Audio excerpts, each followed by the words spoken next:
Hi, I'm Julian Mills, CEO and founder of Corso. Corso is an intelligent store management platform for retailers. Great, so I'm delighted to be joined by Chris Taylor. Chris is one of the UK's most experienced retail operators, having spent 42 years running some of the UK's best known stores.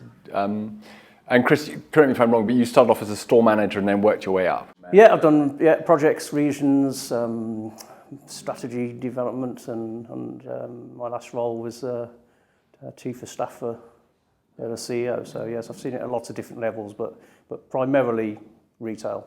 So Chris, we read a lot at the moment that US Main Street or the UK High Street is dying, but that's not quite true, is it? What do you think is going on? No, I think there's two things. I think we should caveat it from the fact that the majority of businesses and companies that have failed or are struggling have failed predominant because their proposition and their strategy was wrong, or their format was wrong, or they just didn't adapt quick enough, and therefore that I think you can't say because some businesses have closed down, it's because it's a economical or environmental problem with shopping malls or high streets. But if you take that aside, then I'm not sure that's true either, because I think when you look at the successful companies, of which there are a number, including hard discounters and specialist shops and multiple international shops, there are a huge number of the Zaras and the Primarks and the Aldis and the Lidls of the world that are hugely successful. So is it challenging? Yes. Is it struggling? Not convinced it is, only in some cases. What struck me when I looked at the data was still in the UK, 82% of sales go through stores. In the US, it's 89% of sales.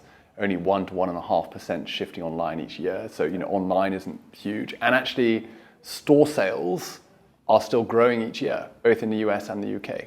It's just that people within that category are having a tough time. Yeah, you can't dismiss online, because obviously online is an impact and a challenge, but it's not a huge impact. And in some areas, like food, it's even less of an impact. Yeah. But there are other impacts. There are impacts of business rates and rent, and the cost of operating, because even if you only lose 8% of your bricks and mortar sales to online, you've still got to operate that store with less volume, therefore it becomes less productive. And also, in order to attract people, as the best businesses do, you've got to offer better services, and that takes staffing to do it. So it's not without challenge, but as I said, there's too many examples of businesses and retailers that are doing really, really well to say that it's just a cliff that nobody can climb. I don't believe that.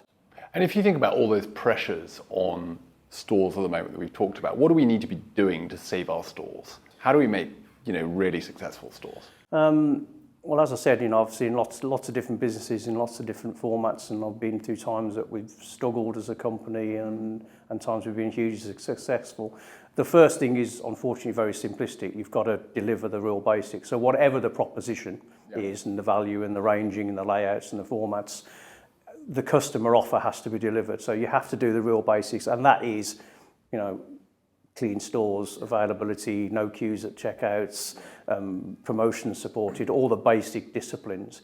Yeah. Overlaid on top of that, the real win then, success-wise, is operational excellence. Yeah. So then it's really looking at where can I improve the business at section manager, store manager, area manager, retail director, where can I improve the business? Yeah. What do we go after? What are the actions? And how do we continuously improve? That's the real. I heard this described to me very nicely the other day by a retail director who said, there are pounds or dollars lying in the aisles. We need to kind of make sure we're picking everyone up. We need to make sure we earn every penny from every customer's store visit, etc. And I guess that's what you're talking about, really, isn't it? I think it's true with that. It's true also from a point of view of saving costs and wrapping costs and utensils. Yeah. Almost if you asked a store to go and look at a particular subject and say, really go and look at that with all the data you've got and you're eyeballing it, talking to customers, where could you improve it? They will come up with a way of improving it. So, what's interesting is our data is, I think, we analyse about $30 billion of data for large retailers here and in the UK and in the US. And I think what we see is that about 5% of revenue may be being kind of leaked through these in-store execution issues, and about 8% of controllable costs. Does that kind of resonate? I think it does. And again, if you take the basic they said, assuming all the basics delivers, trust me, stores can hemorrhage a lot more if they don't open the doors on time and fill the shelves and put somebody in the fitting room. But if you assume that those basics are averagely done well, then yes, on top of that, there is definitely opportunity, I would say, for, in particular, revenue to really grow at those levels, Yeah, great. So we are very lucky. We're based on Europe's busiest shopping street, Oxford Street. Yeah. And so Chris and I had a bit of fun earlier, and we wandered up and down Oxford Street looking at some examples of what we thought was great in-store execution and situations where things weren't going quite right. So here's one photo, Chris. So what's going on there, do you think? I mean, a classic case of that's almost my first caveat. If you don't do the real basics, so make the look of the store look really poor, make sure it's not cared for, no shopkeeping. So one, you give the impression to the customer it's not a particularly good quality offer. Two, you can't find product. And you just basically, you customers in those stores either walk out or they just get the three things that they definitely know they need and go as quickly as they can. Yeah. So it's a kind of, not only are you going to sell less of that item, but you're also going to turn off customers from shopping on anything. Yeah, and the reverse, of course, is if you present your store well and you display it well, then the look and the feel looks good, but people can find things that they didn't know they were looking for, and it makes it a far better shopping experience, and you're more likely to get a return visit. What about this one? So this one's an interesting one. There's a lot going on there, isn't there? Yeah, I mean, the patently obvious is availability, which is a number one issue in retail, and but also one that can be greatly be solved. Not everything can be solved at store level, but a lot can.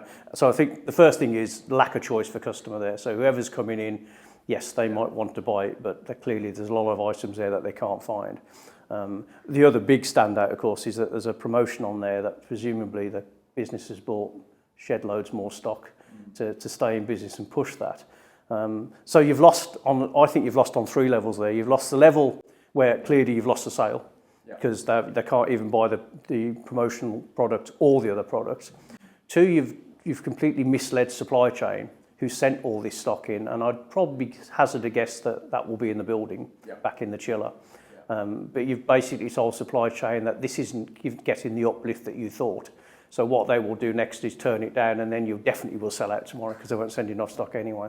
And then thirdly, at probably a more broad strategic level, these marketing programs and events, a lot of thought goes into them, and they choose those products often with supplier support and funding. Marketing may well conclude if that happens in too many stores that the promotion didn't work and switch it off when actually if availability had been right, it would have worked really, really well.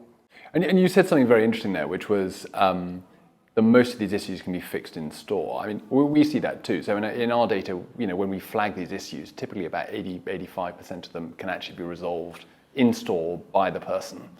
And I think that's something, I'm interested to hear your view. I think it's something that a lot of retailers, when you speak to them, don't think is the case. They think it's all to do with central teams. Clearly, to some degree, it's in a way, it's a bit easy to say, I didn't have that product. So I'd have loved to have done it, but supply chain didn't send me enough stock. So therefore, I can't fix this. When you go into it, in all my experience throughout my career, it's not true. And I think your statistics, are probably right. I think the vast majority can be solved in store. And what about this last one, Chris? So this is one that's dear to your heart.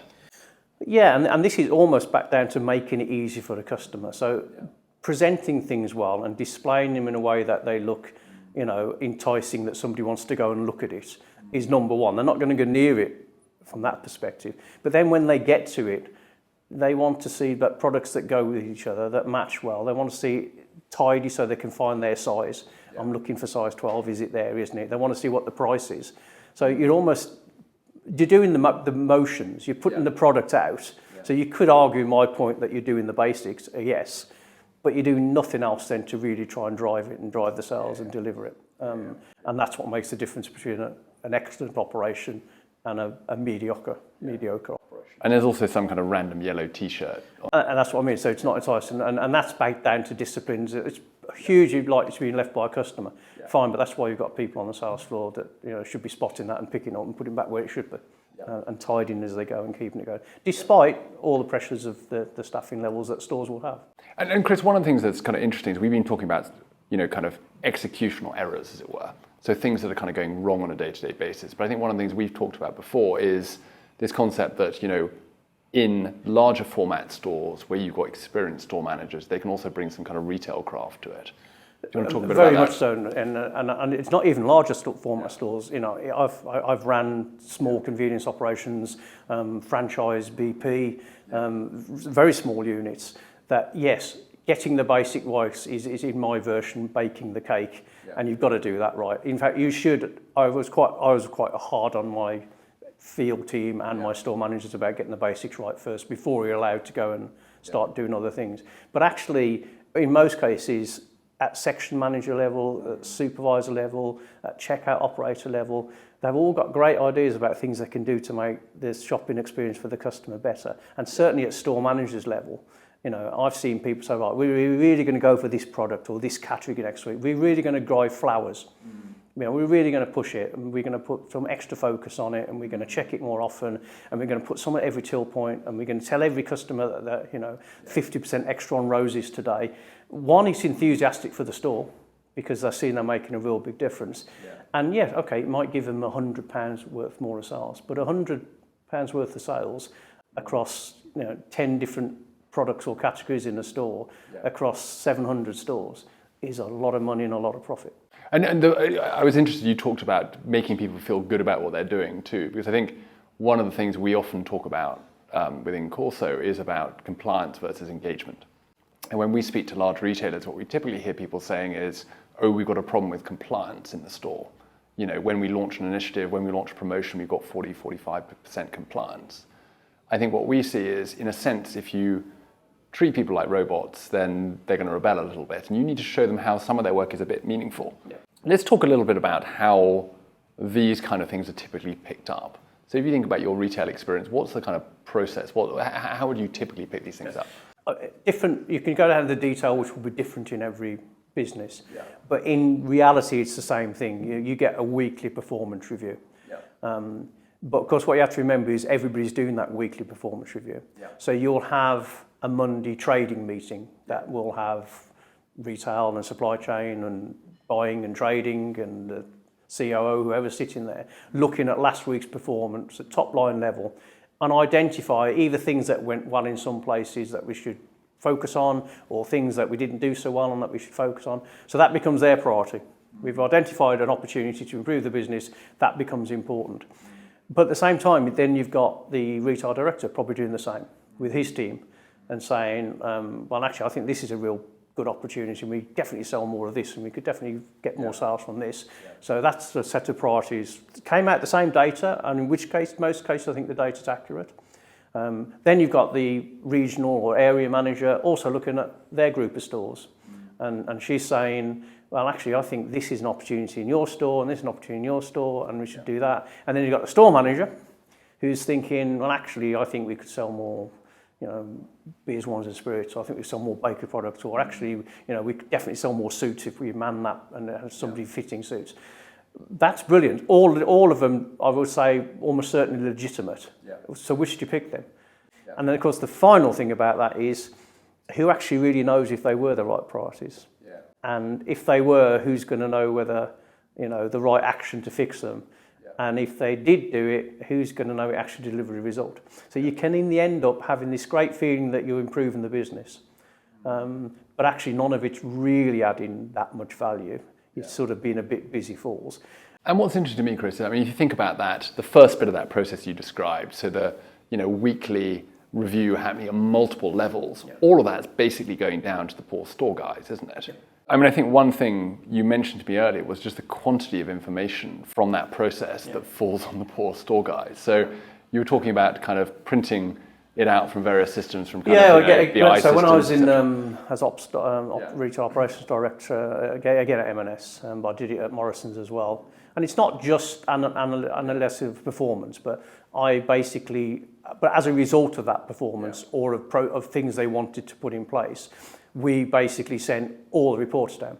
And we sent it down in completely the right spirit to say, we are giving you as much information or data as we can for you to judge how you're doing on this, with comparisons to budget last year, your region, similar stores, trends. But when I did it and I printed it all out, it was on quite a big table where we used to hold meetings, and it basically we printed everything off for a whole week, and it literally filled the whole table. So even if you'd had the chance to read it all, you'd have just run out of time. And then I do remember walking into stores who there weren't enough tills open, or the fitting room wasn't manned, or the warehouse back door was open and nobody was, and then going to find out where the management were, to find out that they were basically poring over some of the data to work out either where the cause of a problem was to fix or where they could go and drive improvement. You could sort of see that they were asked to do that, but they were in an impossible position to do. And all businesses do it to a lesser and a bigger extent. And it got a lot better in M&S. We chopped a lot out, but it builds back up again because everybody's got their own thing they're important to do. So if you and they can't see what everyone else is getting to. They can't see no, because I always do the analogy of clearly a long time ago now, but when I was at school, you used to get homework, and the maths teacher used to give me the homework and say, "This is really important. You must do that." Oh, great. And then the geography teacher would give it, and the history teacher would give it, and they are. And then I'd take it all home, and I'd sort of pick the one that I felt I could get done the quickest, and do a sketchy job on the last one, of which you disappoint. Well, that's because you didn't know that it wasn't just your homework I had to do, I had to do everybody else's homework, and I had to sort of try and use my judgment as to which one was most important, and probably got it wrong. Can we talk a little bit about, well, actually just on that, it's worth saying, I saw a stat the other day that said that store managers are spending about 6 hours a week, often kind of reviewing this data and working out what to do. And it was interesting to me, if you kind of multiply that up, region managers, division managers, et cetera, all the way up to, retail director, you think about the kind of effort that goes into this process. We're probably spending tens of billions of pounds or dollars each year as a country on that kind of stuff. And I guess the obvious question is then, so what's the bang for the buck? What's the ROI? And I guess how comfortable do you feel when you think about the businesses you've been in, that you know exactly what you've got from that very cumbersome, very, very time intensive, very expensive process? I think 6 hours potentially is an underestimate, and even if it is, you've then got the added hours that they have to spend then reporting what they're doing about it. So that sucks a lot of time, and you're right, it's all levels, and to be fair, across all functions, that are all doing it for genuinely the right reasons to improve the business. Did I always have the sort of conscious thought that this is adding value? Yes, because you could walk into stores or you could see some numbers every so often that made it clear that we focused on florist as a business and our florist sales went up. And it went up versus budget and last year. So your sort of conclusion was, well, maybe that looks like it delivered. Hopefully it wasn't because it was Valentine's Day and they just went up everywhere, which means it's an irrelevant number. The rest of the time tends to be a leap of faith. And there are brilliant managers there at all levels that can, by almost walking the stores or whatever, see that this is having an effect. But one that's quite rare. Most of the time we say, here's an issue, here's what I think's wrong with it, go and do that, move on. Even if you do it and they say, let's go back and review it in a week's time, they might do that and decide, did that action work or not? Almost certainly, with everything still coming down every week and every month, they're not looking in 6 weeks' time and saying, is it still working or did it ever solve it? And of course, even more importantly, if they have the same potential opportunity to improve the business as 30 other stores, well, the other 29 are probably picking different reasons and causes and different actions to do it. So even if it does work and it works on an ongoing basis, and we know it's working on an ongoing basis, there's 29 others not learned from it because they can't share it. So it's really interesting. I mean, you've basically, if I were to play back, you've picked out 4 kind of major issues. The first is people are flooded with data. So no one actually knows quite what the highest priority things are for them to focus on each week. We're not surfacing the right opportunities yet. The second thing I think you've talked about is we're not routinely documenting the actions that people are taking, okay? So yes, people are writing in a notebook. Yes, they're saying on a telephone call, I'm going to do this. But actually, we're not systematically documenting evermore what we're actually doing in the business. And then the third one is actually measuring the success of that. So, if you think about the power of online data, we now know if you move the button from there to there, or you put the t-shirts on this screen or on that screen, exactly what happens to your sales.